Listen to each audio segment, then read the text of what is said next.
Pse pulat nuk mund të urinojnë, edhe pse kjo është më interesante se ç'duket. Po, është e vërtetë, pulat nuk urinojnë dhe nuk po flasim për ndonjë moral që i ka vendosur natyra, thjesht nuk janë ndërtuar për këtë punë. Shumë njerëz mendojnë se të gjitha kafshët funksionojnë si ne, hajnë, pinë ujë dhe më pas normalisht dalin në toalet. Por pulat edhe shumica e zogjve në përgjithësi e kanë marrë këtë proces dhe e kanë përmbledhur në një lëvizje të vetme, të fuqishme dhe për ne njerëzit paksa e çuditshme.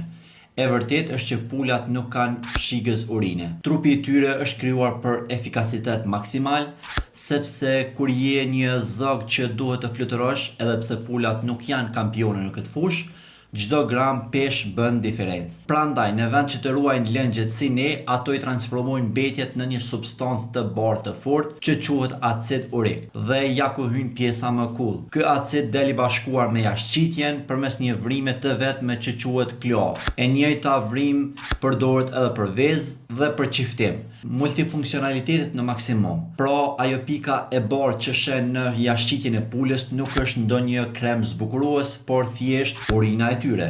Nëse të duket e çuditshme, mendoje këtë. Zogjt me këtë metodë kursejnë ujë. Janë më të lehtë për të fluturuar dhe kanë një sistem super të integruar për heqjen e mbetjeve. Krejt ndryshe nga ne që na duhet të ecim me orar për çdo funksion trupor. Dhe për fund, janë një fakt edhe më interesant. Për shkak të këtij sistemi, pulat mund të mbjetojnë më gjatë pa ujë se sa shumë gjytarë të tjerë. Trupi i tyre është i specializuar për të ruajtur çdo pikë të mundshme, një aftësi që ndoshta do na hynte në punë kur na ndërpritet uji në lagje.